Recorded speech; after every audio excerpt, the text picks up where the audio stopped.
Hello, and welcome to Reddit Rewind, where we cover Reddit's most ridiculous stories. So today's story, my boss wanted me to train my replacement, but I didn't work there anymore.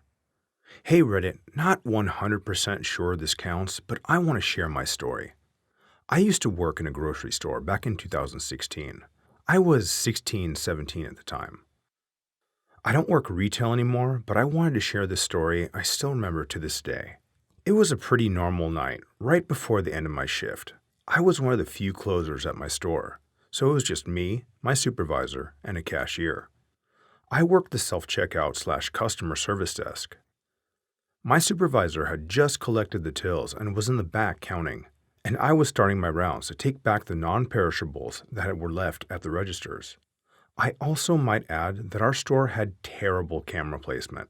Basically, it showed all the registers and the supervisor's office door, which is where the safe was. This is important later. After putting up all the items that were left at the registers, I did my final checks of the store to make sure there were no misplaced/damaged items on the floor.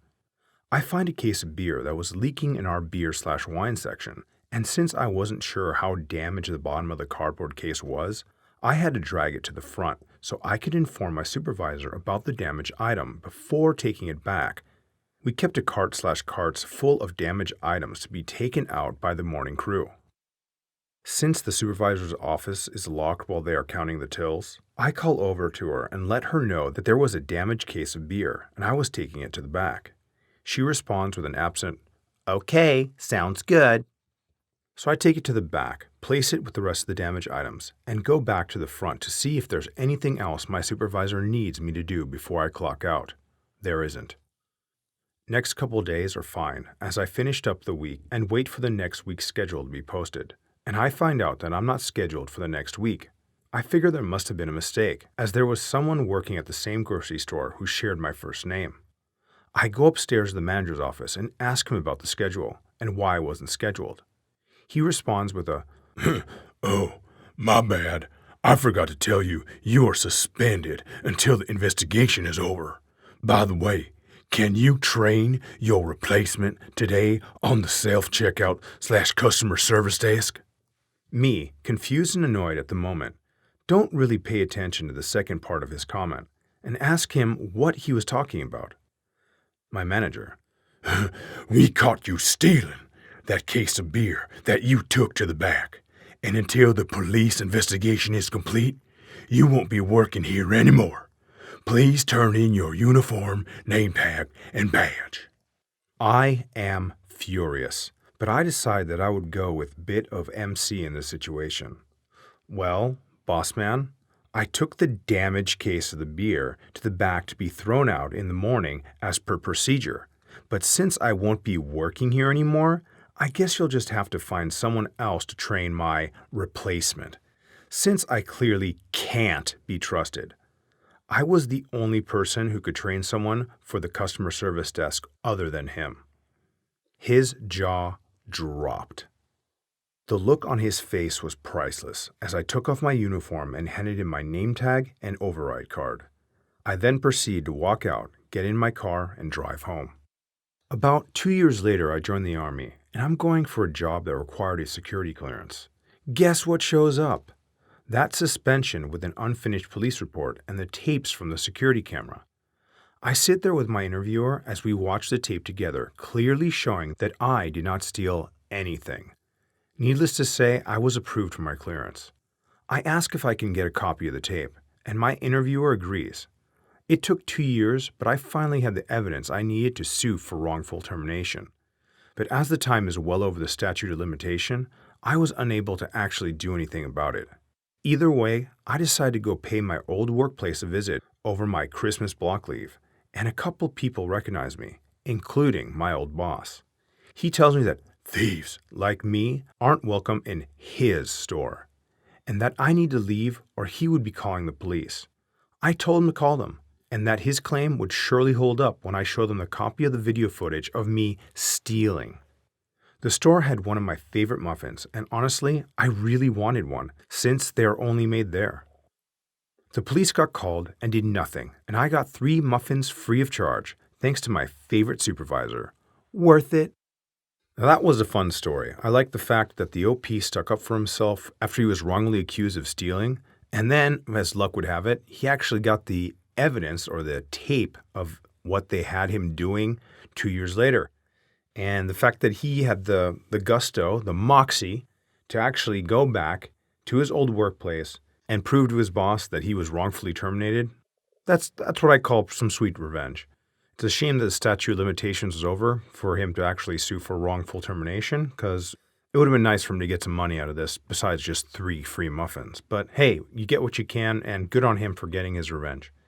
So I went through the comments section and I found a few posts that I thought were relevant. Something similar happened to me once. I got laid off suddenly along with the rest of the team. 2 days later, I get a call from one of the folks left in the office asking me to train them on one of my tasks.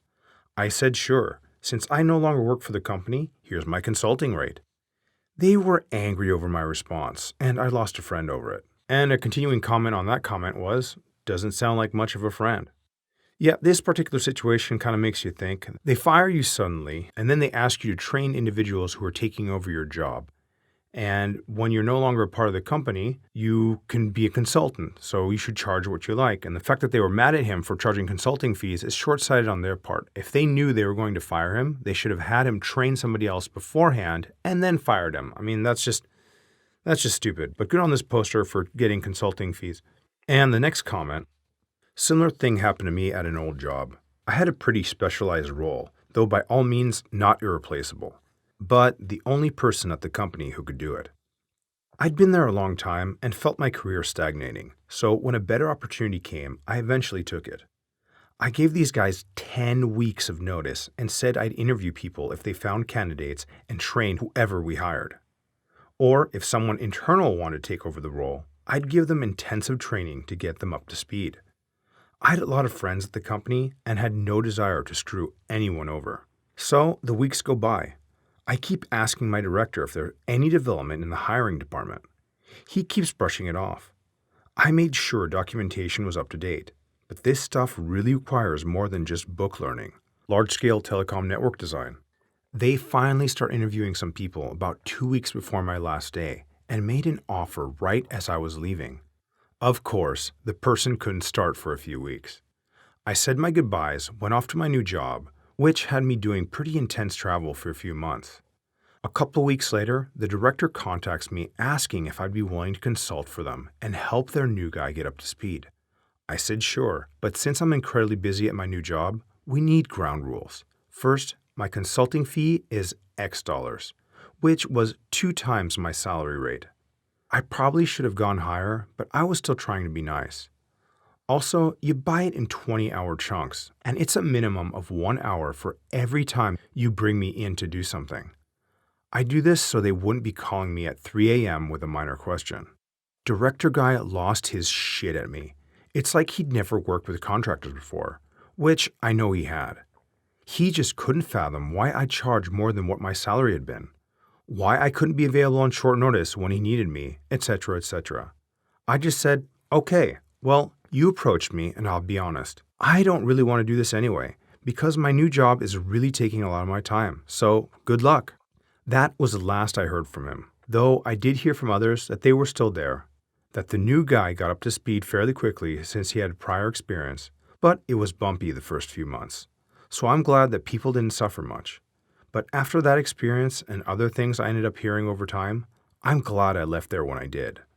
Yeah, on this particular post, I think just the employer is the one to blame. This poster or this comment gave his employer 10 weeks notice. That was plenty of time for them to actually hire someone, bring them in, and have them train them. And the fact that they did everything at the last minute and then were expecting him to just be at their beck and call, even though he was an employee, is ridiculous on the company's part and on his ex-manager's part. So it sounds like the poster of this comment actually did the right thing by leaving his job, and he was dealing with someone who was clearly, incompetent and didn't know how to manage his time, funding, and people very well. So on to our next comment. I once worked at a grocery store as a cashier and had an incident where I was suspended pending investigation, and it took weeks to figure out what the hell it was all about, as I was an incredibly anal, meticulous, careful, and hard worker. This happened well over 20 years ago, and this is crystal clear in my mind due to the absolute circus of it all. Turns out it was based off a customer complaint and a threat to call the liquor board over me taking a bribe to sell to a minor. Once I was finally able to get the details, and after combing through literally 100+ hours of footage, I was able to piece together what happened and never even got an apology or support.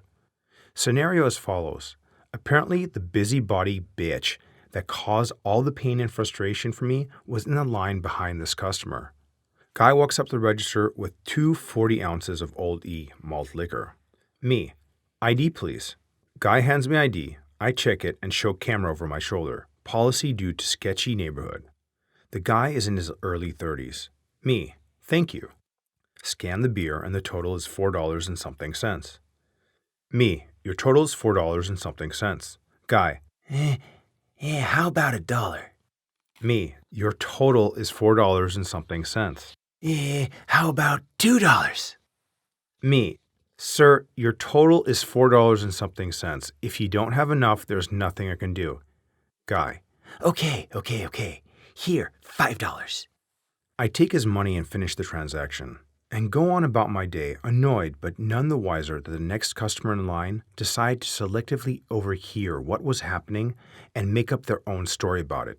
Then proceed to spend days raising hell, demanding I'm fired and brought up on charges, etc. over Taking a bribe to sell alcohol to a minor. FBBB and all those self-entitled meddling Karens like them. I was 19 years old, living as a caregiver for a T7 paraplegic who was my best friend at the time, and working 2 full-time jobs to meet our needs.